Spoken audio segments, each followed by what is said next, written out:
Jadi eh, gimana ya, perasaan menjadi seorang pembicara itu emang benar-benar kita harus mempersiapkan sematang mungkin tentang materi yang bakalan dibawa gitu.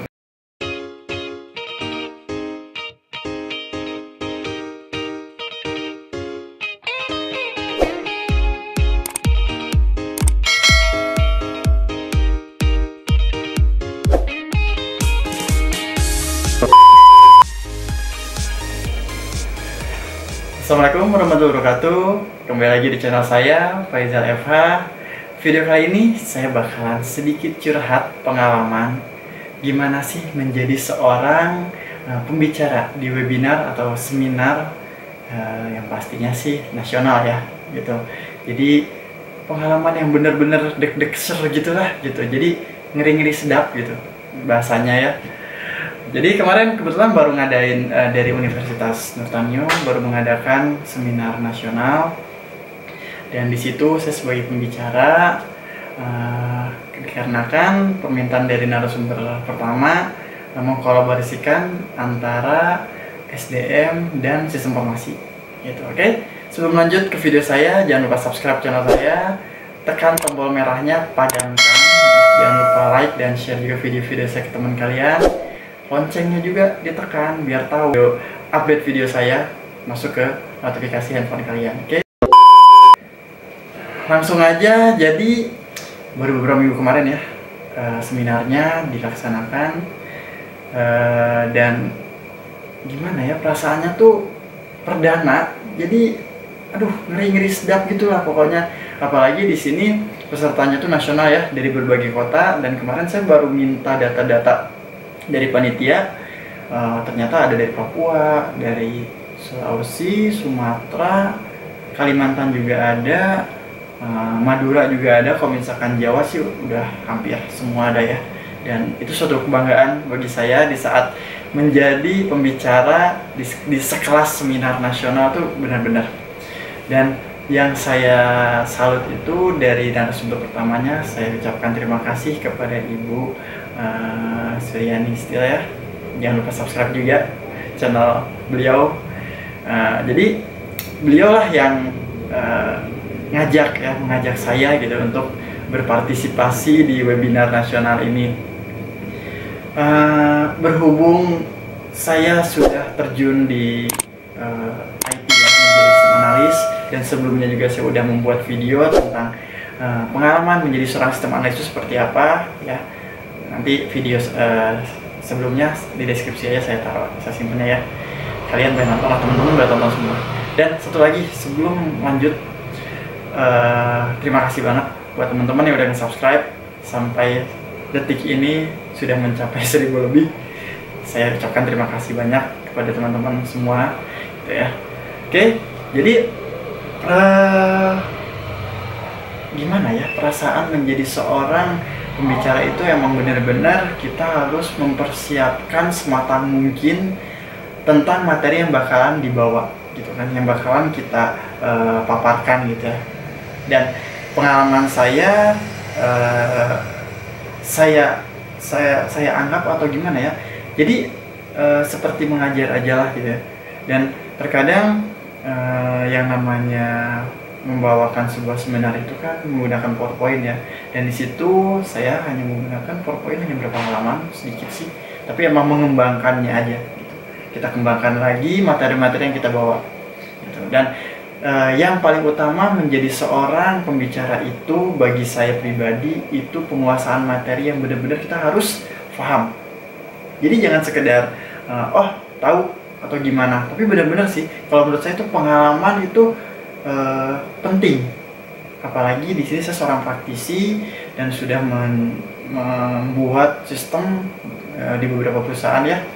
Jadi emang itulah modal utama saya pede menjadi seorang pembicara di seminar ini, walaupun berwebinar ya. Dan saya belum pernah merasakan kalau kita mengadakan seminarnya itu secara langsung gitu, bukan seminar online. Nanti bakalan saya lanjutin lah videonya, tapi saya potong videonya, dan pembawaan saya seperti apa, penguasaan materi saya seperti apa juga. Dan yang pasti ini benar-benar pengalaman yang luar biasa sekali bagi saya, dan sekelas nasional itu seperti apa. Dan ya, ternyata emang suatu kebanggaan ya. Dan saya pun benar-benar di awal sebelum hari H-nya tuh yang namanya mempersiapkan materinya, walaupun saya udah pernah membangun sebuah modul HR ya, gitu, modul HR, tapi tetap di saat kita membawakan atau memaparkan sebuah seminar, dalam seminar sebuah materi itu emang benar-benar yang tadinya saya tuh nggak tahu materi apa saja yang udah saya paparkan, dan saya flashback videonya tuh ternyata wah, luar biasa sekali, kok yang nggak saya pikirkan ternyata muncul semua. Dan buat teman-teman, video ini mungkin bakalan menjadi modal utama buat teman-teman nanti kalau masuk ke dunia kerja gitu. Jadi sebisa mungkin jangan di skip videonya, jadi terusin aja sampai nonton sampai habis. Dan kalau bagi saya sih ini benar-benar kebutuhan buat teman-teman nanti di saat masuk ke dunia kerja, apalagi SDM ya disebutnya, HR itu tuh kan sangat penting kalau di dunia kerja. Itu kan terintegrasi dengan beberapa modul di perusahaan-perusahaan yang mungkin saya bangun sebuah informasinya. Oke, ya udah, itu mungkin yang saya rasakan, bagaimana sih menjadi seorang narasumber atau pembicara di seminar nasional. Dan alhamdulillahnya saya pernah membangun sistem itu. Jadi untuk penguasaan materi is oke lah kalau menurut saya. Mungkin bagi teman-teman boleh dinilai lah dan komen ya, gimana sih penguasaan materi di saat saya memberikan paparan tentang modul HR itu ya gitu. Oke, sementara gitu dulu aja, kita langsung aja masuk ke video di saat saya seminar nasional berlangsung. Oke, thank you. Selanjutnya, untuk pemaparan dari narasumber kedua akan segera dimulai. Sebelum narasumber kedua memaparkan materinya, saya akan menyampaikan CV dari narasumber kedua.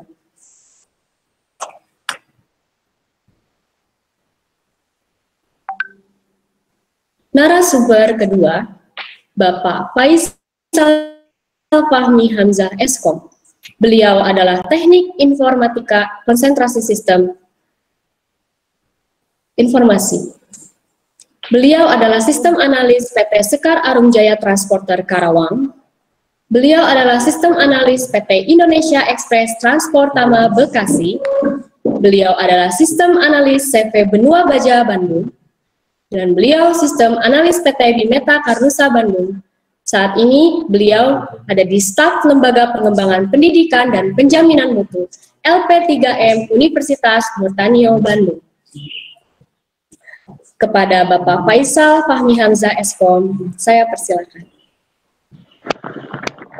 Ya, oke. Terima kasih kepada moderator Jessica.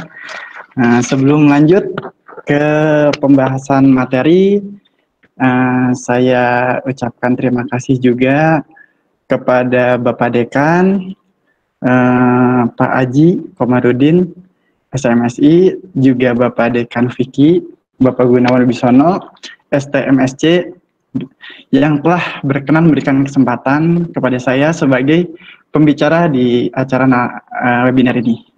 Juga tidak lupa, saya juga menyampaikan ucapan terima kasih kepada Ibu Dr. Dika Dek Suryani, SISIKOM, MM, yang telah memberi kesempatan ya Bu ya untuk berkolaborasi dalam acara webinar nasional ini.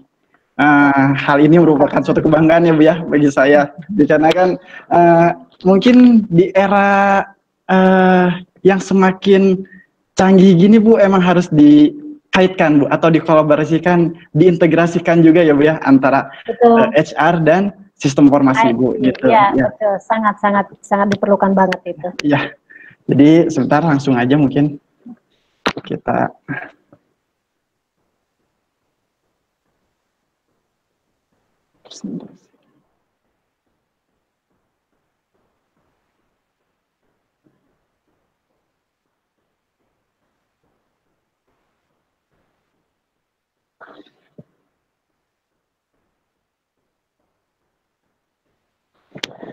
Ya, sebelum kita membahas ke tema ya, di sini temanya mempersiapkan diri menjadi profesional human resource, HR menyambut new normal berbasiskan sistem informasi. Jadi sebelum saya menjelaskan langsung ke HR-nya, siapa tahu, ya mungkin di sini ada teman-teman yang dari Viki juga ya, teknik informatika. Jadi teman-teman harus mengetahui bahwa HR ini masuk ke dalam ERP, Enterprise Resource Planning gitu. Jadi ya ERP itu luas ya. Jadi pengertiannya sistem perangkat lunak modular yang dirancang untuk mengintegrasikan area fungsional utama dari proses bisnis perusahaan ke dalam suatu sistem yang terpadu. ERP itu bisa disebut modul keseluruhan yang dirancang semua sistem terintegrasi gitu. Jadi area fungsional utama dari proses bisnis perusahaan ke dalam satu sistem yang terpadu. Nah, jadi HR itu termasuk salah satu standar modul di ERP. Apabila tidak ada salah satu contoh HR tidak ada di modul ini, otomatis tidak bisa disebut Enterprise Resource Planning. Dikarenakan apa? Semua sistem modular itu terintegrasi. Karena kan namanya sebuah perusahaan atau industri itu membutuhkan sistem informasi yang semuanya terintegrasi sampai ke akunting atau keuangan gitu. Nah, kalau misalkan tidak ada salah satu di modul ERP ini, berarti tidak bisa disebut ERP. Dikarenakan apa? Jadi ERP itu sistem informasi yang benar-benar terintegrasi ya.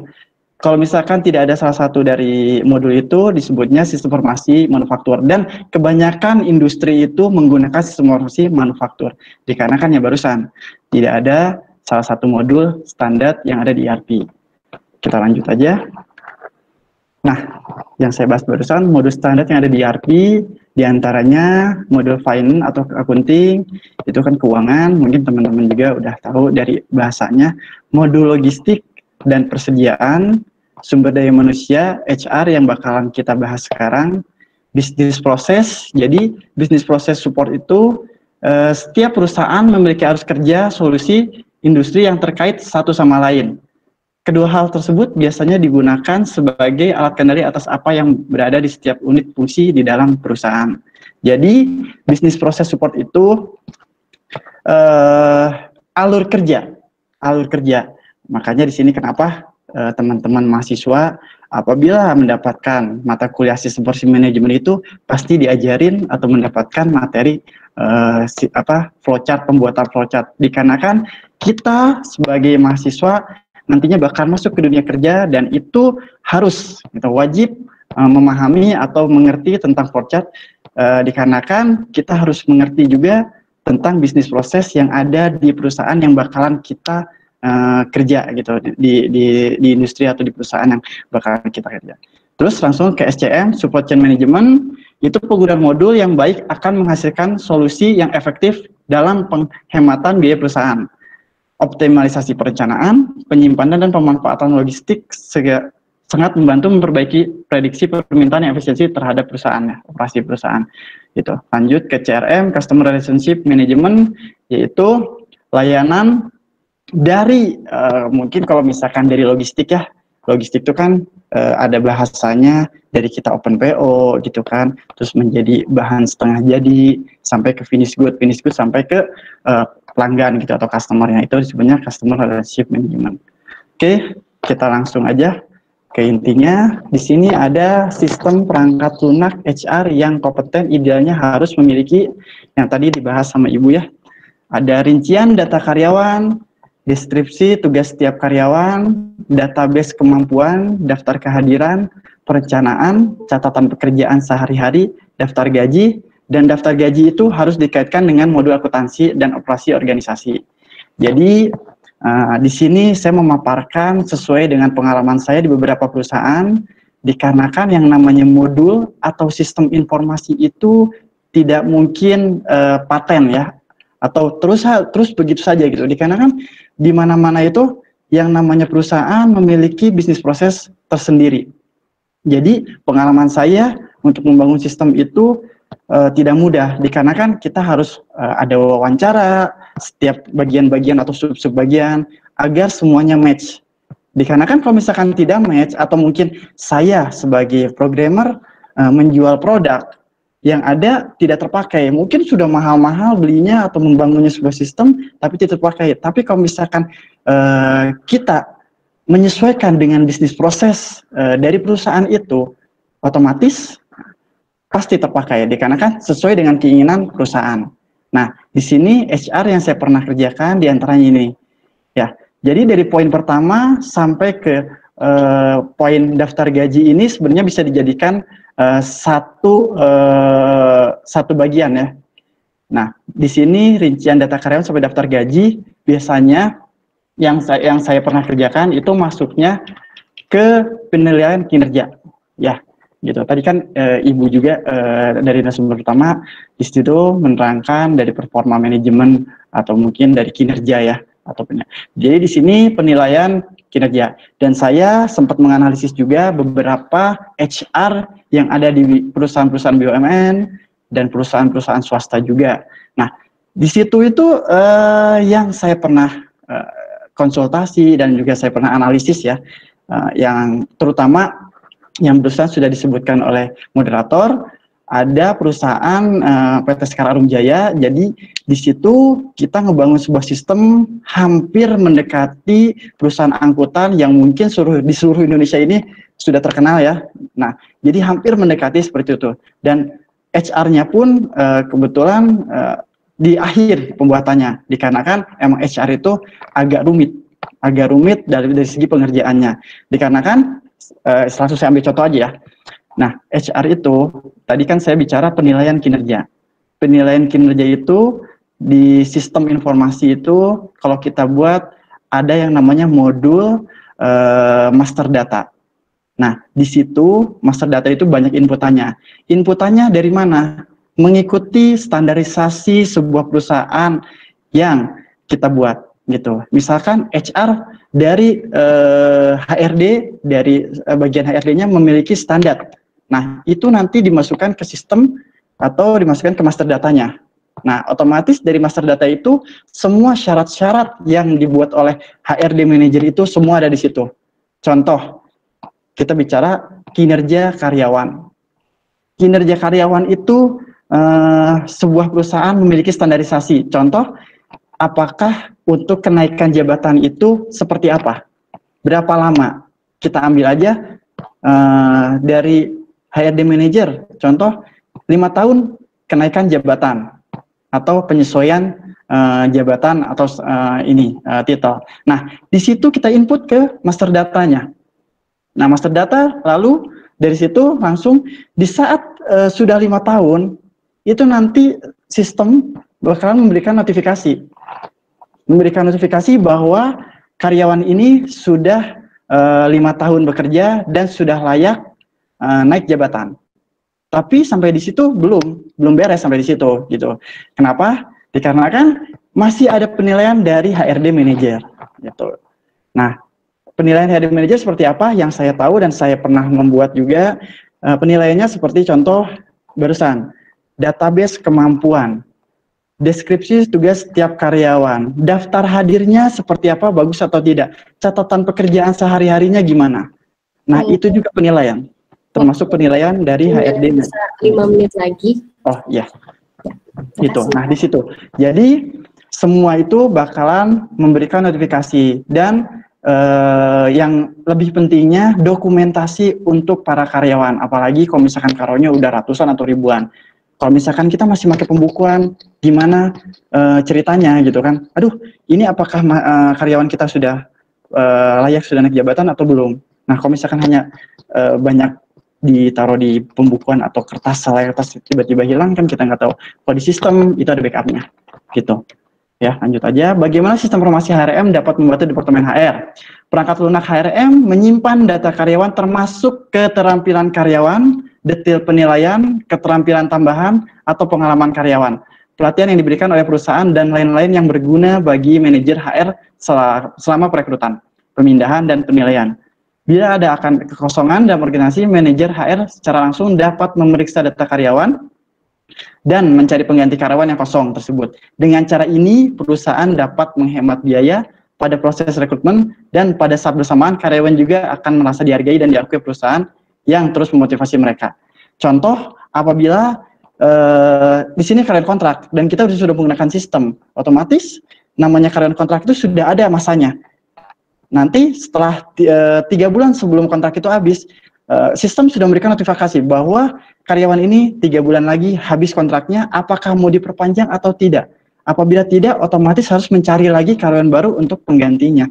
Dikarenakan namanya karyawan tetap ada masa trainingnya 3 bulan, otomatis. Jadi kita harus ada notifikasi untuk pemberitahuan kepada subbagiannya gitu. Siapa yang bisa mendapat keuntungan dan sistem informasi HRM? Sistem software HRM akan sangat bermanfaat bagi perusahaan yang memiliki minimal 100 karyawan. Melakukan entry data setiap karyawan tentunya sangat memakan waktu, dan pastinya hal ini bisa mengganggu pekerjaan departemen HR yang lainnya. Setiap kerjaan juga seharusnya tidak perlu kebingungan atau kerepotan dalam mencari informasi mengenai gaji, progres yang mereka lakukan, kalender kantor, daftar kehadiran, dan data kolega mereka sendiri, sehingga mereka dapat lebih fokus pada pekerjaan mereka masing-masing yang lebih penting. Software HRM secara berkala tidak meninjau data yang membuat pengaturan yang diperlakukan untuk memperbaiki kondisi kerja karyawan dan seluruh departemen dari kemajuan perusahaan. Nah, itu kembali lagi barusan yang saya bahas, semua ini ada kaitannya dengan narasumber pertama.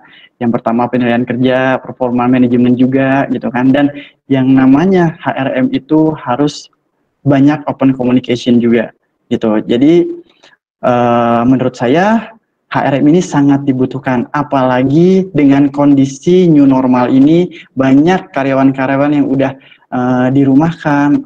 Jadi di saat seperti pandemi ini kita nggak harus gimana-gimana, nggak harus udah zamannya semua online gitu. Termasuk kan belanja juga ya Ibu gitu, Bapak. Jadi emang sudah masanya di masa new normal ini kita harus merubah mindset agar lebih maju. Mungkin yang tadinya belanja itu, masa belanja harus ke warung terus, kan nggak harus ke warung, kita bisa online atau yang lainnya gitu. Jadi saya tarik kesimpulan dari pembahasan saya di sini, HRM itu, Human Resource Management itu sangat berfungsi dan sangat berpengaruh, dikarenakan ini ngelingnya ke semua sektor, termasuk keuangan juga. Dan sedikit penambahan juga, dari ERP itu sebenarnya ada penambahan juga yang disebut Sistem Informasi Eksekutif Manajemen. Itu sistem yang digunakan atau diperuntukkan untuk seorang owner atau pemilik perusahaan. Jadi semua HRM, logistik gitu kan, terus sampai keuangan, semua tertumpu di sistem informasi eksekutif manajemen. Tapi tetap tertumpunya kalau untuk eksekutif manajemen itu di HRM, dikarenakan owner biasanya lebih terfokuskan di HRD, dikarenakan itu untuk penilaian karyawannya gitu. Ya udah, mungkin cukup sekian ini dari tema dari saya. Terima kasih. Assalamualaikum warahmatullahi wabarakatuh. Ibu, di sini ada pertanyaan untuk Ibu Kadek lagi, dari Fajar Nur Ihsan, bertanya bagaimana komunikasi atau perlakuan yang tepat terhadap orang atau karyawan yang sulit atau bahkan tidak mau mempelajari teknologi, sedangkan HR atau perusahaan atau organisasi membutuhkan orang-orang yang seperti itu. Terima kasih. Ini seharusnya Pak Faisal ya. Bagaimana Pak memaksa orang untuk enggak mau kita paksa dia harus belajar untuk teknologi. Kalau nggak gitu ya harus membuat sebuah regulasi atau peraturan di dalam organisasi itu. Buat peraturan, misalnya keluarkan sebuah memo bahwa untuk kita new normal semua serba online, seluruh karyawan harus belajar program ini, ikut mengikuti pelatihan IT ini, dan diharapkan harus sudah bisa semuanya di bulan Juli misalnya. Iya, betul. Kalau lebih di bulan Juli akan kena SP1 misalnya. Iya. Itu salah satu paksaan mereka harus. Betul.